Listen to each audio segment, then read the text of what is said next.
Hello everyone and welcome to Studio One today. I'm Scott Sila along with Jennifer Vanagon, who's back from the dead this Halloween. Yes, feeling much better, thank Feeling you. much better, we're glad to have you back. Jennifer Diedrich with the news today and Adam Brazes weather. Well, thanks for joining us today as we wrap up the final days of October with some Halloween stories, but we also have some headline news of even more peace in the Middle East. Yeah, more peace. President Clinton, he's traveling to Kuwait to visit the U.S. troops there. Great, and Adam, what kind of weather have we got for the weekend? Actually, this weekend's weather looks pretty good, but Halloween might be something different. I'll tell you more about it in a little bit. Okay, thanks, Adam. Straight ahead today on Studio One, Ian Swanson will tell us about a new publication which features the arts and entertainment of the Red River Valley. And later in our second half hour, Darlene Shea will have some fun ideas on how to decorate for the Halloween season with popcorn. We'll have the full weather forecast and the sports in just a few minutes, but first, Jennifer Diedrich with the top news stories. Thanks, Scott. Union, South Carolina is praying for the return of two small boys last seen buckled into their safety seat of their mother's car Tuesday. Their mother says a man with a gun forced her out and stole the car with the boys inside. One boy is 3, the other just 14 months. The FBI says a convenience store videotape Thursday resembled the suspect, but no children were seen. A link between the two crimes is not clear.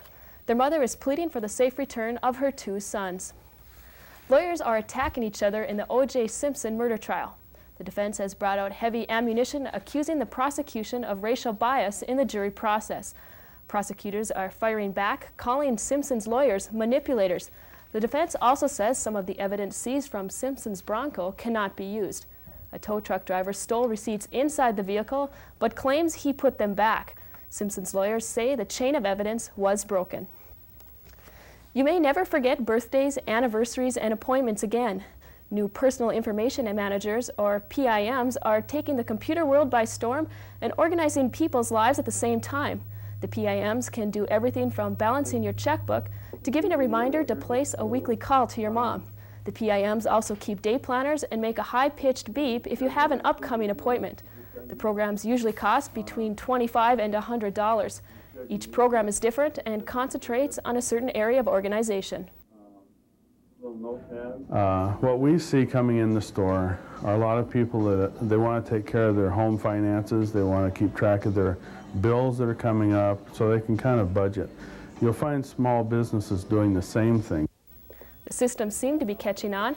However, the program is only as organized as the person running it. Today's deer hunters are hunting for more than the sport of it. Hunters in both North Dakota and Minnesota are helping to feed the needy. Local hunters are working with the Salvation Army to supply area food shelves with donated venison. The program, called Hunters for the Hungry, began in the fall of 1993 and is a great success. Thousands of pounds of pure venison were donated after the required processing by area meat lockers. The program is not complicated at all.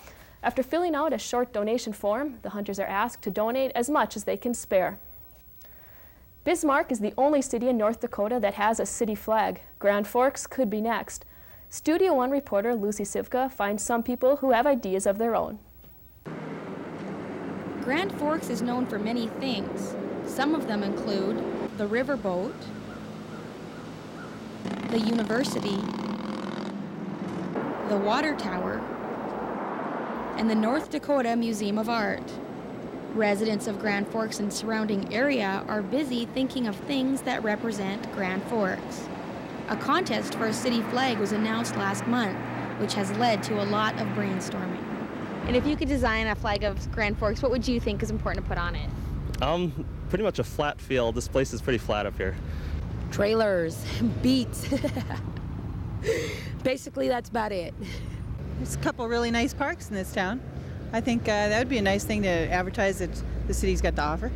You know, I don't know too much about Grand Forks. You know, I just live here, you know, so I've been here 20 years, so I really don't know too much about it. Simplot, you get the mill and university and Columbia Mall and things that are, you know, symbolic of Grand Forks. Contest organizer Chad McCabe has been swamped with entries, but hopes to receive even more. This contest is not based on professionalism. It's based on creativity, so I don't want anybody out there who thinks they're not artistic to hold off on sending something in. Children from local and surrounding schools had some ideas of their own.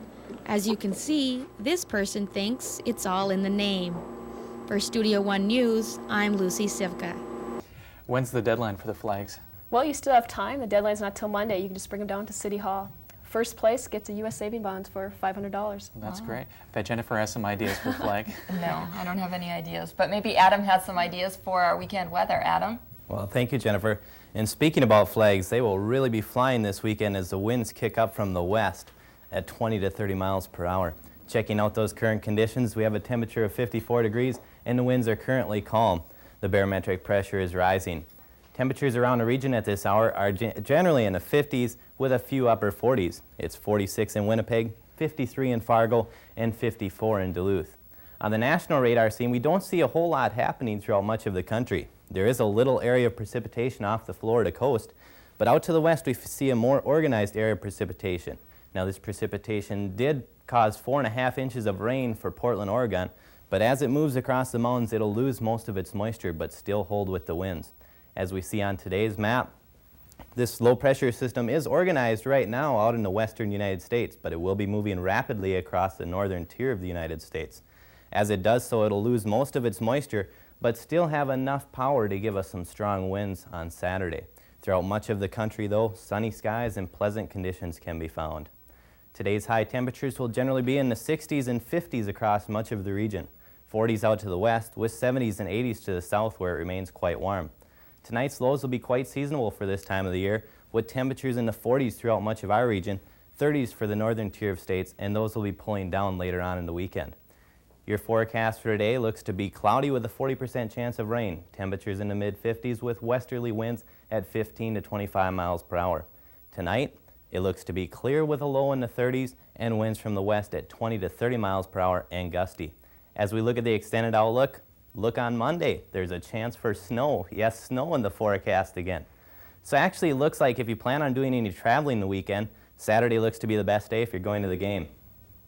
Well, thanks, Adam. It looks like we'll be able to make it to the game okay. Is there any other exciting things going on in sports? Tennis and golf are happening, but there's also good news in the NBA that we'll be telling about in just a few minutes. And with no end in sight to the NHL lockout, Major League Baseball continues handing out the hardware for its strike-shortened season. In the majors, Houston Astros slugger Jeff Bagwell was putting up monster numbers in the 1994 season when he suffered a broken hand against the San Diego Padres on August 10th. But 2 days later, the players went on strike and Bagwell's numbers stood tall as the National League named him the most valuable player by a unanimous vote. And there will be an NBA season after all. Even though the league has been without a collective bargaining agreement, it has put its fans first, announcing a no-strike, no-lockout agreement between the players and owners. This ensures a November 4th season start. And out west, the PGA Tour Championship is underway at the fog-shrouded Olympic Club in San Francisco. An Olympian effort here by Steve Lowry on the 130-yard par 3. He gets the ball to check back perfectly for the hole-in-one and is tied for the lead with 3 other golfers. Those are the highlights. Local sports still ahead on Studio One. But now your first look at the rest of the overnight scores.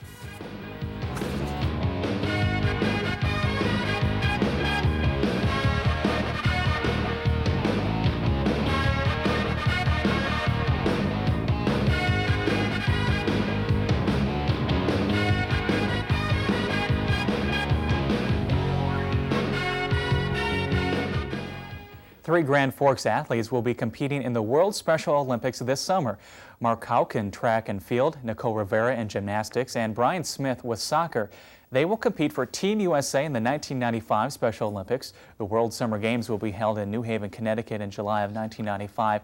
Now, all the athletes are training extensively this season, preparing for their July events. An estimated 7,000 athletes from more than 140 countries will participate in the Games. North Dakota Special Olympics serves more than 1,500 athletes. This weekend, Interstate 29 will be full of Fighting Sioux football fans heading south to the Fargo Dome.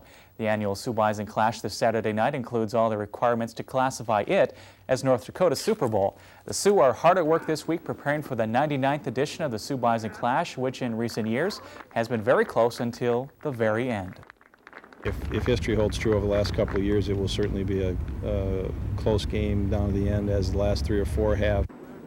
The noisy sellout crowd of 19,000 will be on hand at the Fargo Dome to see who will claim state bragging rights. UND enters the game tied for second place in the North Central Conference and trails undefeated North Dakota State by 2 games. A victory by the Sioux will close the gap to 1 game on the Bison and put them in a strong position for the playoffs with only 3 games remaining in the regular season. Well, the winner of the game is awarded the much-traveled Nickel Trophy, first awarded in 1938.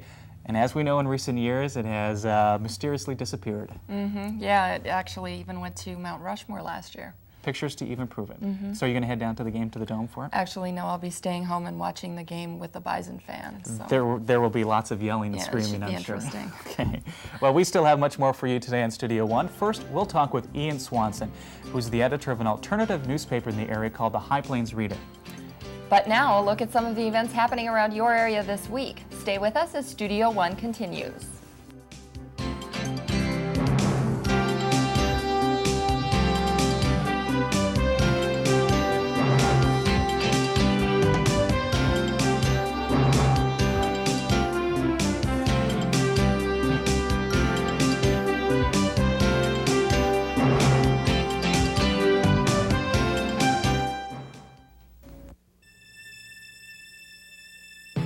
Insurance. Unfortunately, it costs. Fortunately, it pays. Voller Insurance. Grand Forks, Devils Lake, Bismarck.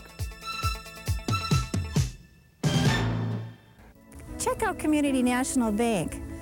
They're very caring people there. They're concerned about you as an individual and your money. I've never had to stand in line. I've always been greeted with a smile. I also then share with my students some of the things that they are doing there to make it easier. Well, I don't know about those other banks, but I know that Community National Bank treats me well and will treat you well too.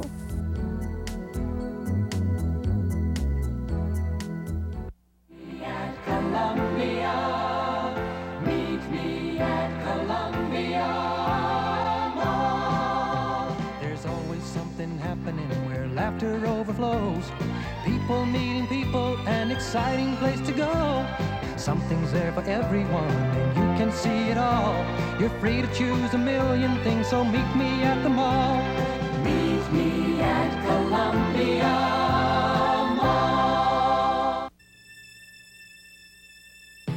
And pick your insurance company? As your agent and broker, that's our exact job. We think we do it well, and have been since 1947. Voller Insurance. Grand Forks, Devils Lake, Bismarck. There is now a new publication which helps us sort through the world of arts and entertainment. The High Plains Reader is an alternative newspaper in the Grand Forks community, which is distributed also in the Fargo-Moorhead area. The High Plains Reader helps us discover what's happening in our region today. Its editor, Ian Swanson, joins us to tell us more about how he started this newspaper. Thanks for joining us today, Ian. Hi. First question, how did you start it and why? Really, one night we were, a couple of friends of mine who were originally involved with it and I were sitting around at Whitey's, like we always do, and drinking a few beers, and we were looking at a publication in Fargo called Rage that's in the Fargo Forum, and we really didn't like it, and we really thought we could do something better. And we were a little frustrated because a couple of us were working for the Herald at the time, and we weren't seeing anything like that really going in the Herald. So we just decided that we wanted to do it ourselves. We wanted it to be an independent voice, and we just rolled with it. We just went out about 2 days later, started talking to advertisers, started thinking about story ideas, and it really only took about a week and a half, and we had it all together. So if people pick up a copy of it, what would they see? Oh, they'll see movie reviews, restaurant reviews, news about the arts in Grand Forks, usually an interview. What else? Concert listings, information on all the things that are really going on in Grand Forks. A lot of stuff going on in Fargo, too, sometimes a few events in Minneapolis. Something, I guess, that you'd expect to see in City Pages or Twin Cities Reader. In fact, about the only thing you're not getting right now is really hard-edged investigative journalism, which is something that I'm interested in and hopefully we'll be able to do down the road. But right now we really don't have the budget, the funds, the staff to do that. Now, if people are interested, in writing an article, you accept a lot of freelancers. How would they go about doing such a thing? And just give us a call or write in, maybe. They could send something to us, but obviously we'd want to talk to someone before we'd actually print something. But I think it says in our masthead, it gives information about where to send your material, and of course we want it. We can't pay, but we want it. And that's a key thing. Why can't you pay? Because we're not making any money. We invested about $1,500 to $2,000 to start with. I work 35 hours at a restaurant in town to pay my rent, to pay for food, et cetera, et cetera. So does everyone else involved. Nobody's getting any money at this point. How do you work it, juggling between the High Plains Reader and your job? Just very carefully. Just walk that thin line, I guess. I get up around 9, start working on the paper. Go to work at 4:30, 5:30, work until 10:30, 11. It works out pretty well that way because it's only about a 5.5-hour job. Go to sleep, get up, start over again. Mm-hmm. The first year is always the toughest when you start any new business or any newspaper. If you make it past the first year, what do you hope will be the next goal? I don't know. I've never really been able to look very far into the future, but we have a lot of ideas into branching out into other activities. We sponsored a fashion show a few weeks ago, and we'd like to do more things like that. We're hoping to maybe work out some events with some bands, maybe some performance art, maybe a film festival. We'd really like to be an active part of Grand Forks, not only covering it, but sponsoring some things that we think people might be interested in, might want to go out and support, and also things that we just think would make the community stronger, and things that we're interested really in seeing and having for entertainment. And we think we can help create that here in Grand Forks. What type of response have you gotten from your readers? Really good, really good. I guess I wish that even more people were picking up, but it's only been around for a month, and already we're going through thousands and thousands of copies. And I'm really not getting a bad response at all. I mean, all of the comments have either been positive or critical in a constructive way. So I'm really happy with it. Now, you went to overseas in Europe for about a year to study. What type of experiences there helped you with your writing skills? Well, I taught English for a while. I got to meet a lot of people. I threw myself into a lot of situations in which I had to just kind of handle things off the top of my head, and I guess it helped in that way. I mean, there's something about just like I hitchhiked from Denmark to Berlin. There's just something about doing that, you know. I mean, I don't really know how it helps you, but it's got to help you somehow. You know, just sticking your thumb out, and not being able to understand anyone in the car with you, but getting a ride to Munich or Berlin. It was Berlin. Yeah. So have you found some great story ideas to write about that? Yeah, I was starting. A friend of mine writes this kind of fanzine in Grand Forks. He only published like 5 copies and gave it to his friends, but I was starting to write some sort of novel in progress for that in a real light way. That was really fun. I'd like to see that come out someday. That'll be the next newspaper in Grand Forks. So, okay, well, we'll look forward to that. Ian, thanks for joining us today. Thank you. Well, still to come in Studio One, how coffee is becoming a major trend in our lives today instead of just to wake us up early in the morning. But first, another tradition which affects us in the morning is how we dress for work. Some businesses are taking a more casual approach to business attire.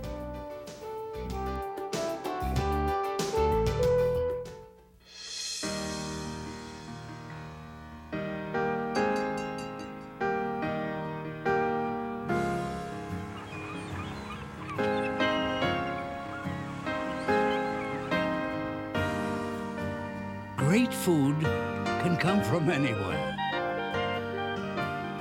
as long as the shredded natural cheese comes from Sargento of Wisconsin. I was looking for a car for 3 months, and the folks at Honda Nissan knew I did TV commercials.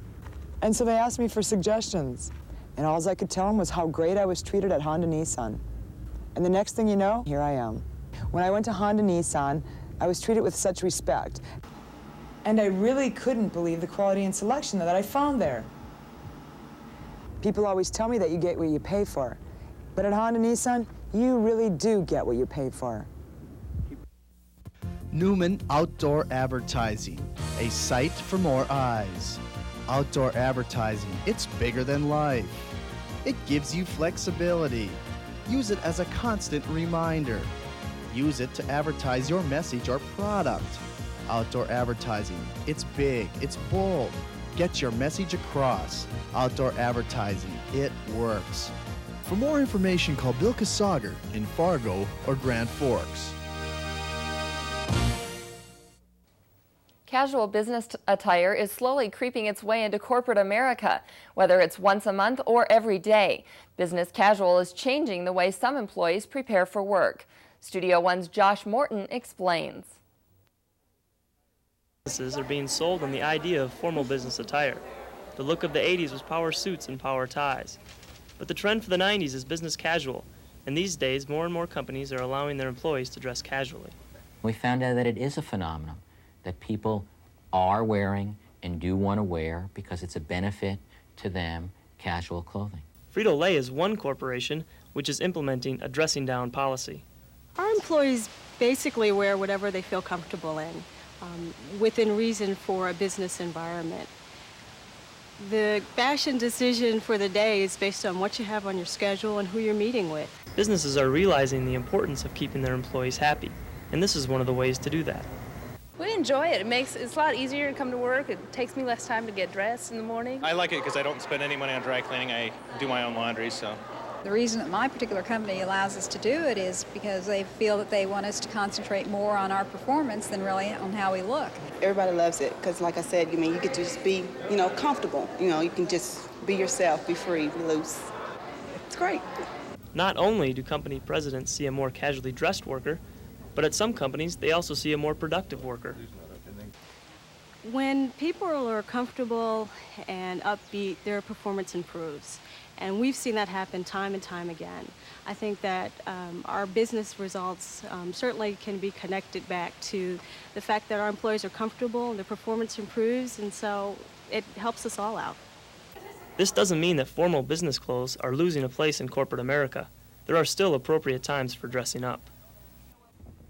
There's always going to be a place for formal business attire. When you have a meeting with your boss, you want to be dressed up. However, I see for the foreseeable future that the trend towards casual business will continue. The Ecolab Pest Elimination Service in Grand Forks still believes in formal business attire, but Don Nelson, Director of Human Resources, says the company dresses down once a month in response to an employee request.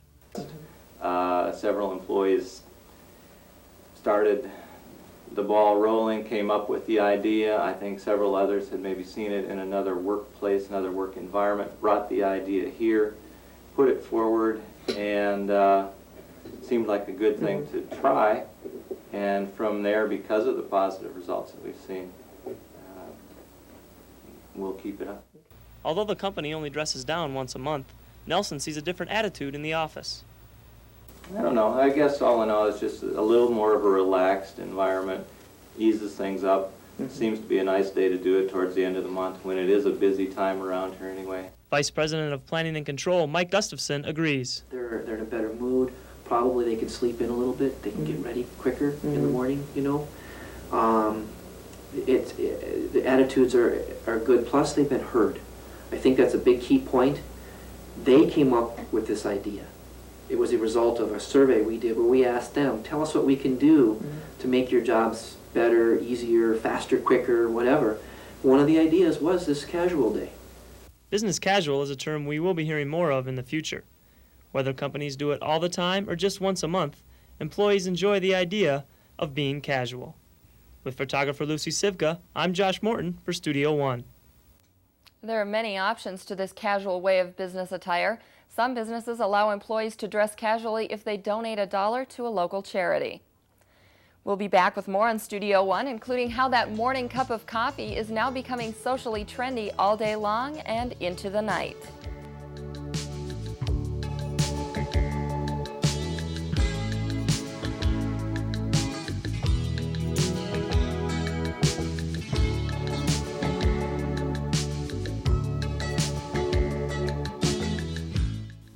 I found the perfect girl and knew she deserved the perfect diamond. So we went to Wayne Davis Jewelers, where we chose a quality diamond and a ring that she loved.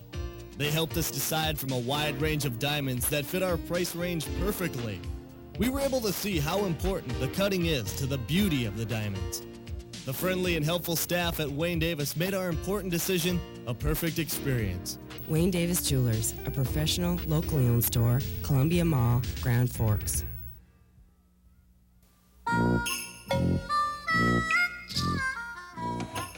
Hey, were you guys born in a house? Yeah. What have we got to graze on? Nothing. Please? Now, don't be making those big cow eyes at... okay.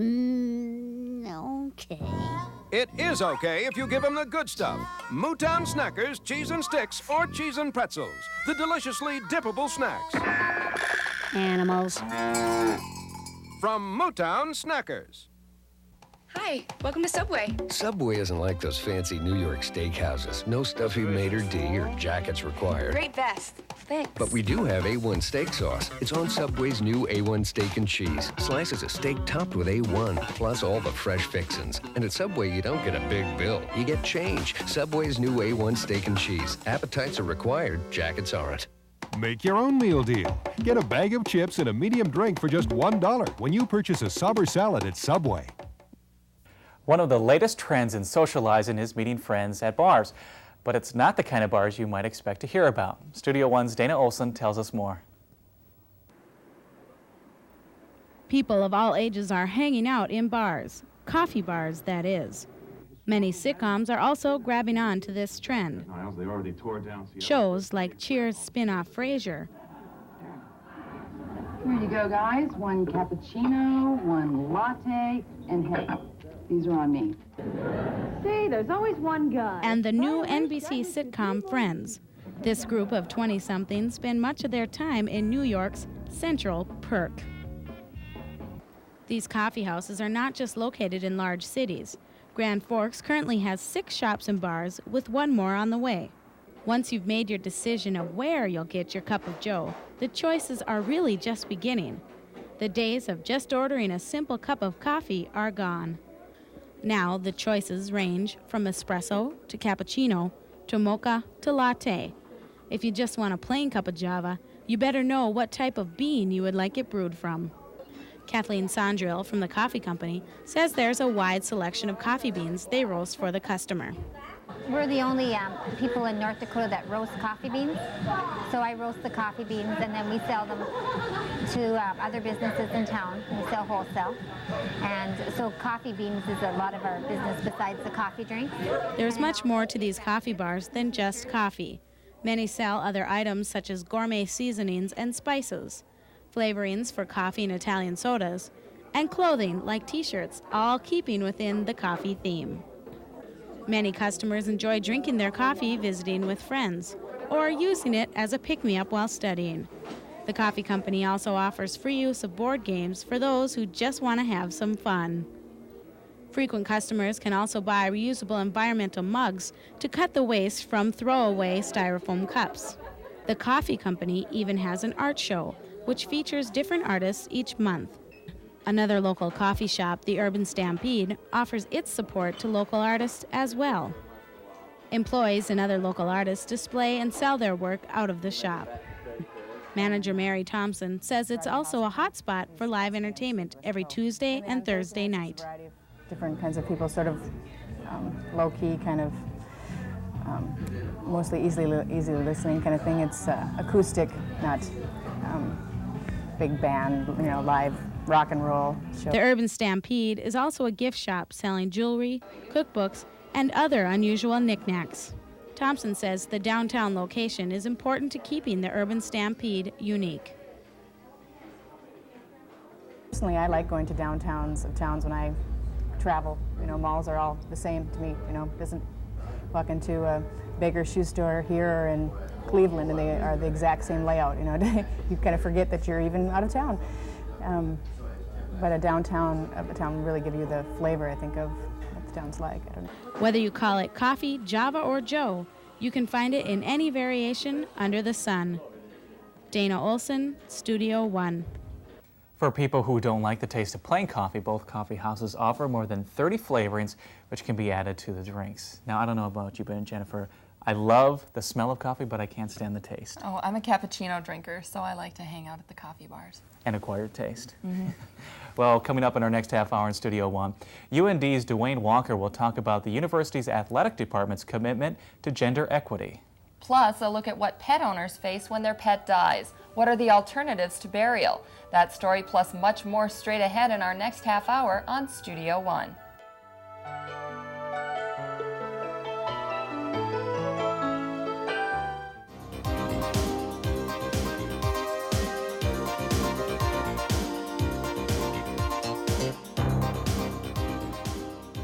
You're exposed to so many different ideas and projects.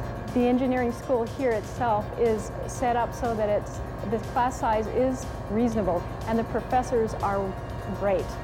Our equipment we use is up to date and very new and very accurate. Part of the reason why I've gone into this program is because of the environmental aspects. With about 12,000 students, UND is the largest university in the Dakotas, Montana, and western Minnesota. About 170 major fields provide education in careers that include engineering, law, medicine, aerospace, and business. Dedicated faculty, individual attention. Join us at the University of North Dakota.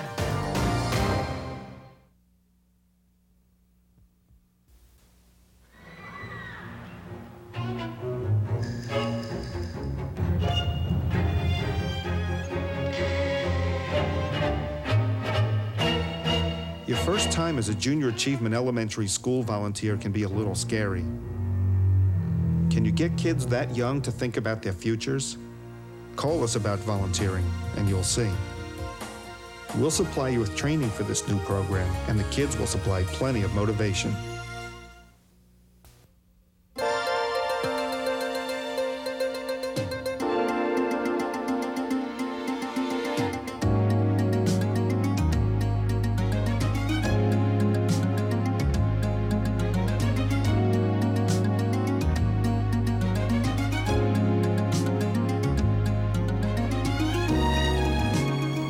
Welcome back to our second half hour here in Studio One.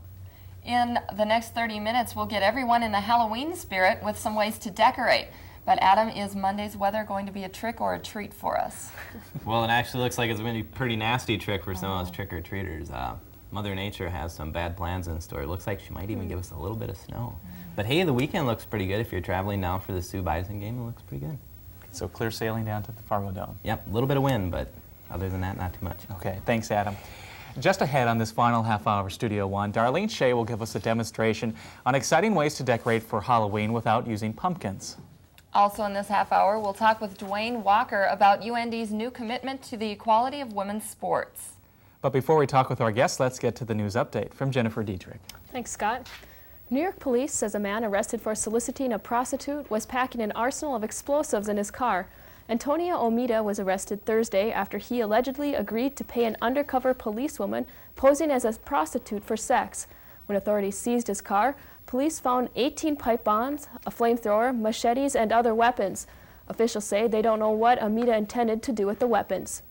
President Clinton is on his way to Kuwait to visit U.S. troops stationed near the Iraqi border.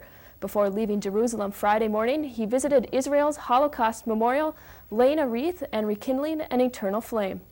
A testing of a French abortion pill is underway in the United States.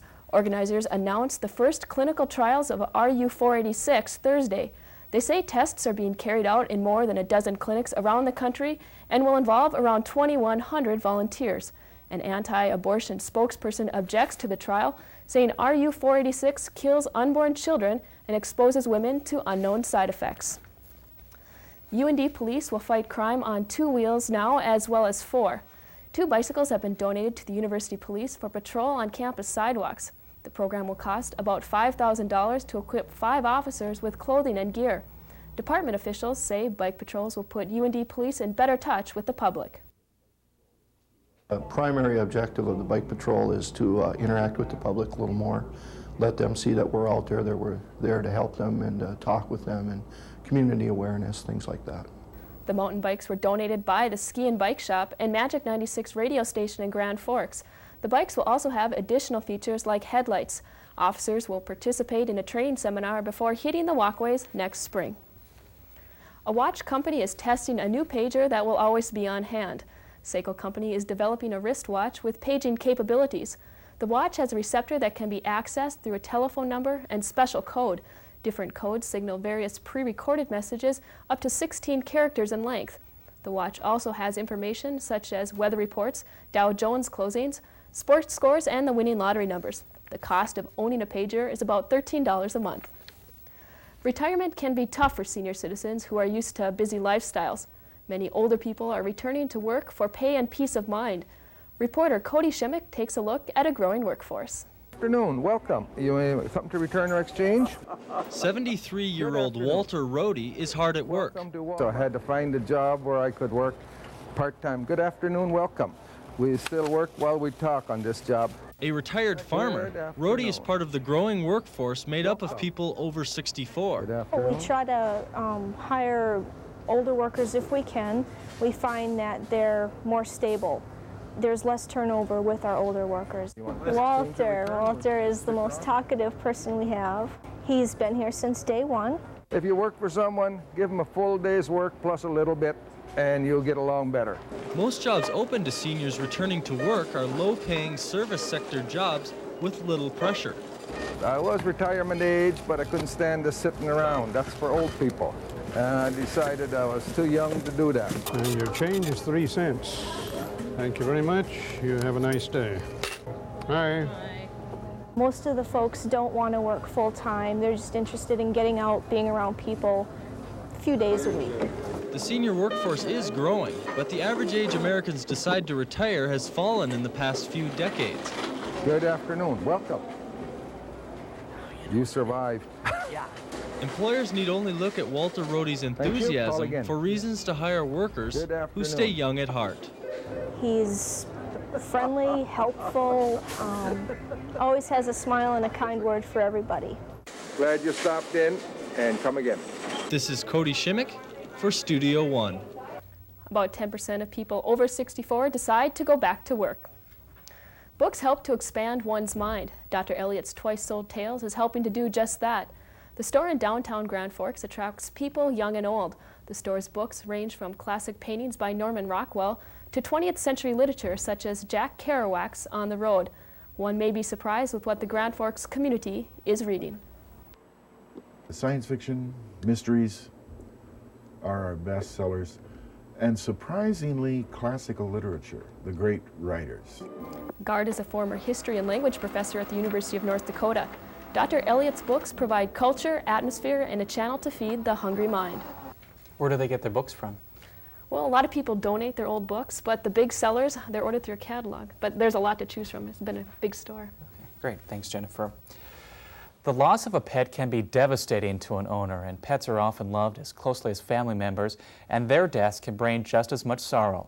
Studio One's Jennifer Diedrich shows how owners ensure their pets will rest peacefully.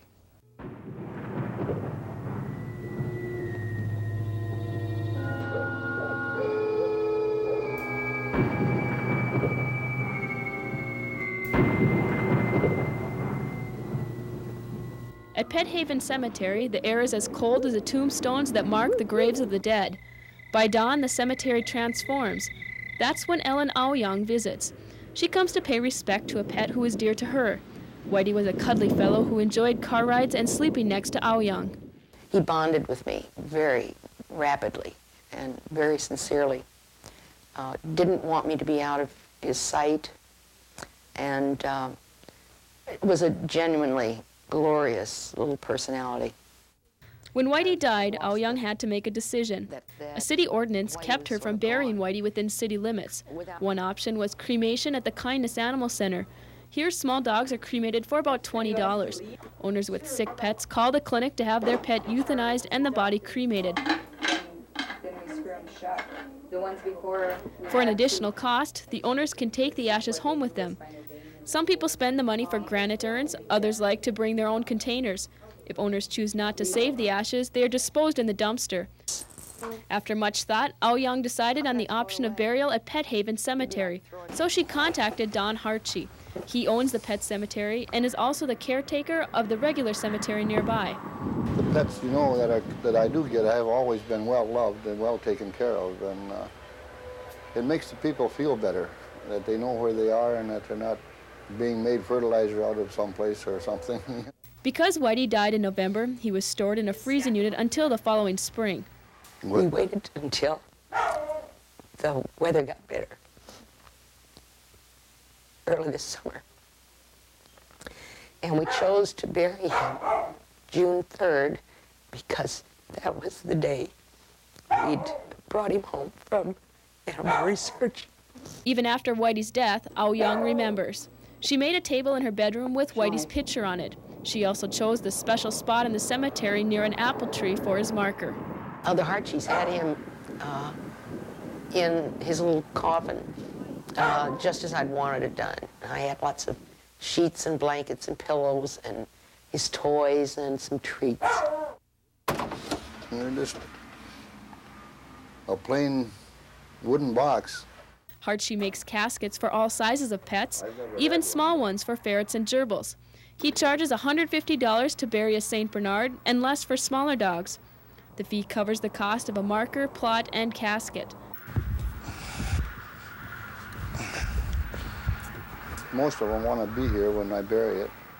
And if they want to have a service, I've had them do that too. Archie usually picks up a pet at a local animal clinic and can bury it within a day. People sit and talk to their pet for an hour and a half or 2 hours before they can finally get up enough courage, I guess, so that I can bury it. Archie has been taking care of the pet cemetery for almost 20 years, and he has never been spooked. About 500 dogs and cats rest eternally at Pet Haven. Others may soon be on their way. And Jennifer joins us now to give us a little update and some other information about this story. How does the pet owner keep busy with the cemetery? Well, he's most busy in the spring. That's because the pets that he keeps throughout the winter, they're all buried at one time. So usually like May and June are his busy months. Mm-hmm.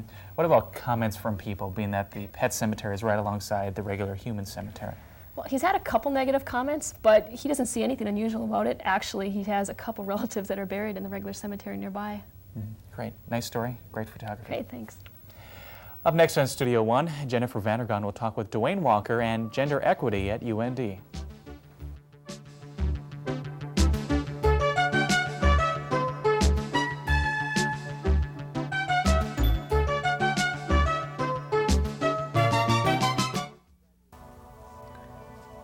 Graduation, college, it seems so far away. But with increasing costs of education, it's more important now than ever to get started early. I'm Tom Chider of the Investment Center, located at Community National Bank. I encourage you to come in. Together we'll set a goal that's comfortable for you. Because as a father myself, I know you want those dreams to come true when that special day arrives. Columbia, meet me at Columbia Mall. There's always something happening where laughter overflows. People meeting people, an exciting place to go. Something's there for everyone, and you can see it all. You're free to choose a million things, so meet me at the mall. Meet me at Columbia Mall. I was looking for a car for 3 months, and the folks at Honda Nissan knew I did TV commercials. And so they asked me for suggestions, and all I could tell them was how great I was treated at Honda Nissan. And the next thing you know, here I am. When I went to Honda Nissan, I was treated with such respect. And I really couldn't believe the quality and selection that I found there. People always tell me that you get what you pay for. But at Honda Nissan, you really do get what you pay for. The University of North Dakota's athletic department is trying to lead the way in changing the world of college sports. Gender equity is a term we've heard a lot of in the past few years. Faculty Athletic Representative Duane Walker joins us to talk more about equality for women athletes on campus. Thanks for joining us. Good morning. Could you tell us first exactly what gender equity means? By definition, it's a situation in which we would expect women would accept the role of men in athletics. In other words, they would trade positions, and they would find that their opportunities would be equal. Okay. You were co-chair of a committee that looked at gender equity at the University of North Dakota. Right. What did that committee find? First of all, I might just go back a little bit in history in regards to that situation. 1 year ago or so, the president of our university had a committee appointed to look into the issues of gender equity at UND. We did discover that there were some issues that we needed to address, and so our committee was selected to implement some programs where we can make some changes, where we can make some corrections. And so this committee was made up of a number of faculty members, some students, and we discovered some things that we could do to make some improvements. Now, what are the percentages of women students on campus as opposed to women athletes? We have 46% of our enrollment are women at the undergraduate level. And as far as athletics are concerned, we're achieving about 25% of our women who are participating, of the total number who are participating in athletics at UND. Now, is that about comparable with other schools in the region and the nation? I believe so. First of all, I think we need to recognize that UND is doing a pretty good job in a lot of different areas. One of the areas we are weak in, however, I believe is this area of participation, and we do need to improve that. How can you balance things out? Well, there are a number of possibilities. We're looking at capping possibly men's sports in terms of the number of participants in each of the sports that we have here at UND. Another possibility would be to increase women's opportunities by having more sports available to them. Combination of things, enhancing some of the women's programs we already have. We have a good track program here, but we could certainly increase the numbers that are participating in track. Swimming is another sport that we do very well in here, and we could possibly increase the numbers of women that would be participating in those sports as well. And this might involve adding scholarships. In terms of our present situation in regards to participation, it kind of coincides with the number of scholarships we have available for women as well. So we're looking at about 25% of our total athletic scholarships going to women, and we need to improve that too. Now, nobody wants to see any of the men's athletics cut, but is that also something that's being considered? That is one alternative, yes.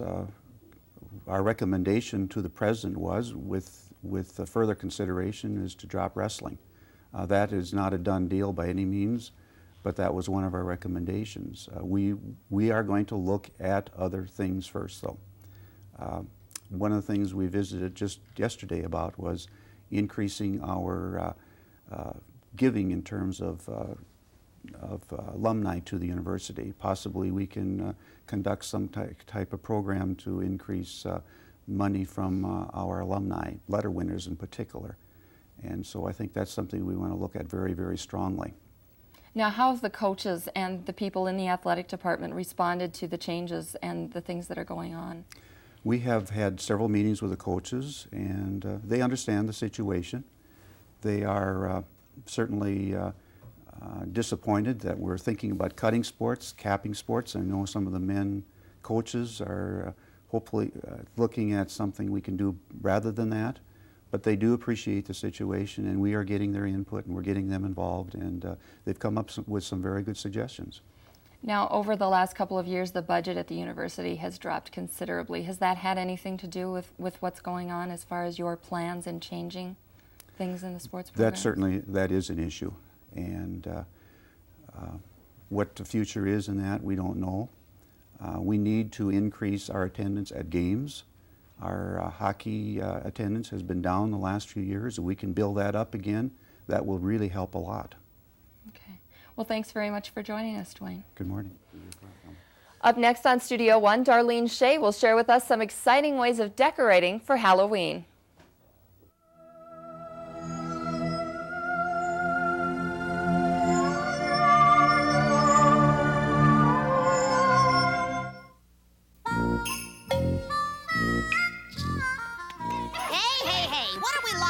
Over now. Bossy, bump steer. Be nice or no snacks.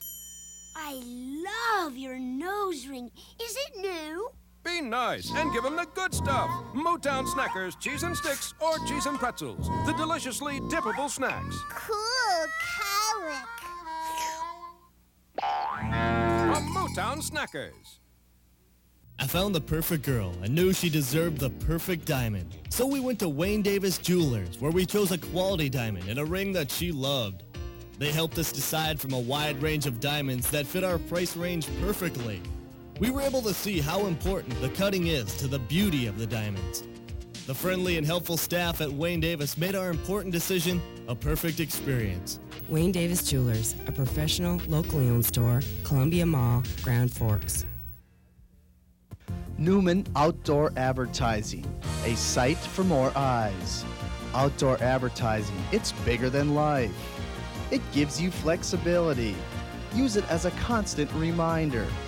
Use it to advertise your message or product. Outdoor advertising, it's big, it's bold. Get your message across. Outdoor advertising, it works. For more information, call Bill Kasager in Fargo or Grand Forks. If you enjoy decorating your home for Halloween, we have some new and easy crafts for you and your whole family to make together. Darlene Shea from Shea's Nursery in Grand Forks makes crafts for all occasions, and Darlene joins us again on Studio One on how to make use of popcorn this Halloween. Now, Darlene, what exactly do we need for this project, first of all? To start with, we need a plastic food service glove. You can pick them up in most any craft stores. You need a variety of Halloween candy, different sizes, or nail polish, it depends. One of the problems with the project is you always eat you have to buy the whole bag because you usually eat more than you put in the project. And then popcorn, plain old popcorn. Easy enough to make. Yep, and then you need some ribbon to dress up the hand when you're done, and a twist tie and some fish line. So what's the procedure you go through for making this? Basically, you just start with a plain old food service glove is I think what they're actually called, I'm not sure. Rubber gloves are actually not big enough, so. And then there's a variety of ways. This one has candy corn in the hand. This one we have wonderful red nails on, and these are actually probably the cutest little pumpkins because they show up a little better. So you take your, put your candy into the fingers, so those are your fingernails, as we've started to do with this one. And then you just start poking your popcorn in, and you need to make sure that you work your popcorn into the hands, right down into the fingers, because you want them fairly sturdy when you get done. So you just continue to fill your hand until you have it, you know, what you feel sufficient. Make sure you still have enough space left so that you're able to close the bag when you're done. Close it up like this, take your twist tie on it. Then there's a wide variety of wonderful bugs available. Being the mother of 3 boys, they love this part, you know. We have wonderful little flies. These are actually can be disgusting. You know. We have small ants and we have large ants. And these are a favorite around my house because they're glow in the dark.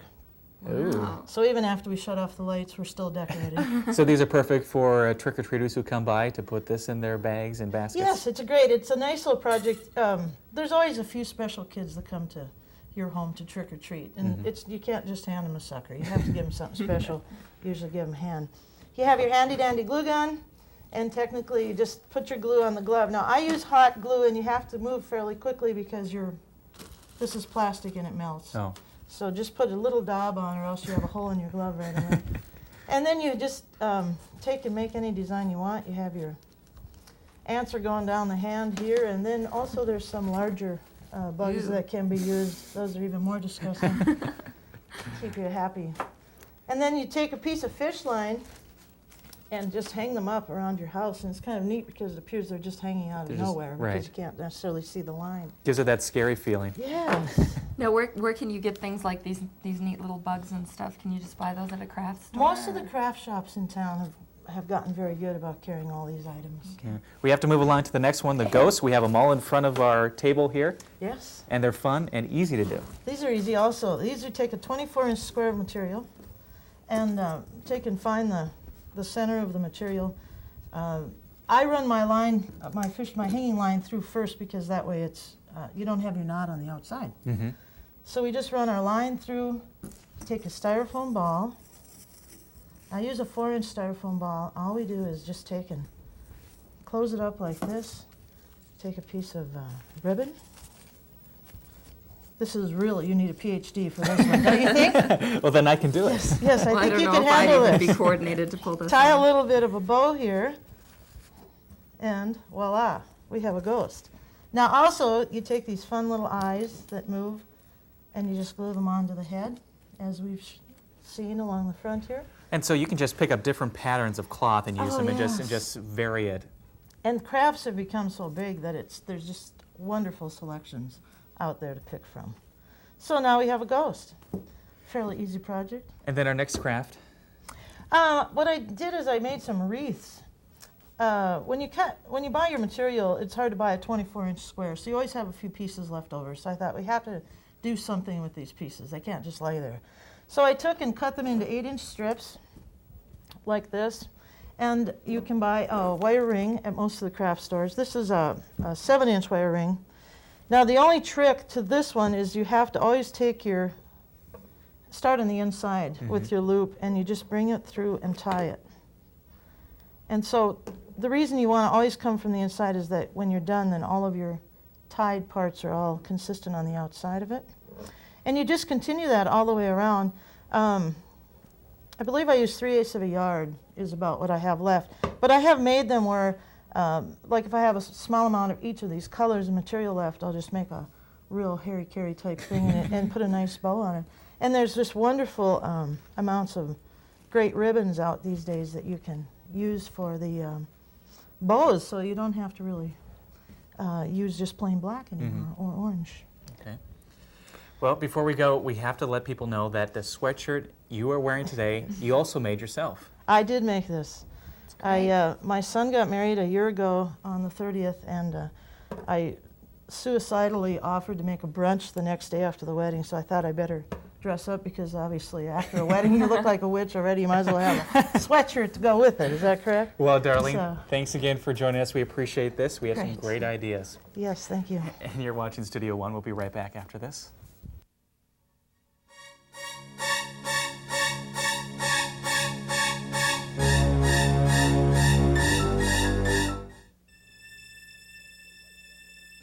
The right combination of protection, value, response, and service. That's our philosophy, and it has been since 1947. Voller Insurance, Grand Forks, Devils Lake, Bismarck.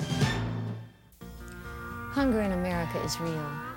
I'm Emmylou Harris, and I'm involved with the Mama's Hungry Eyes campaign against hunger. Join me in supporting the nationwide hunger relief efforts of Second Harvest. Their network of food banks helps to feed millions of hungry people right here in America. Call 1-800-532-FOOD to learn more about the Second Harvest Network or the Mama's Hungry Eyes campaign. Hunger in America is real. Hi, welcome to Subway. Subway isn't like those fancy New York steakhouses. No stuffy maitre d' or jackets required. Great vest. Thanks. But we do have A1 steak sauce. It's on Subway's new A1 steak and cheese. Slices of steak topped with A1, plus all the fresh fixins. And at Subway, you don't get a big bill. You get change. Subway's new A1 steak and cheese. Appetites are required. Jackets aren't. Make your own meal deal. Get a bag of chips and a medium drink for just $1 when you purchase a sub or salad at Subway. The insurance salesperson. They've never been the most popular people in town until you need them. Voller Insurance, Grand Forks, Devils Lake, Bismarck. So what's everyone's plans for Halloween? Well, I've got my big bowl of candy in the house for all the trick-or-treaters, so I'm looking forward to it. Well, send them my way when you're done, because we'll have treats ready for them, too. I don't expect any trick-or-treaters, so I'll just kind of be sitting around waiting for something to happen, I guess. Well, they'll have to share their candy with you. That's what. Yeah, that's a good idea. Yeah, I could go to their house and trick-or-treat. Okay. Well, that's it for today's edition of Studio One. I'm Scott Seiler, and for everyone here at Studio One, thanks for joining us. We'll see you next week.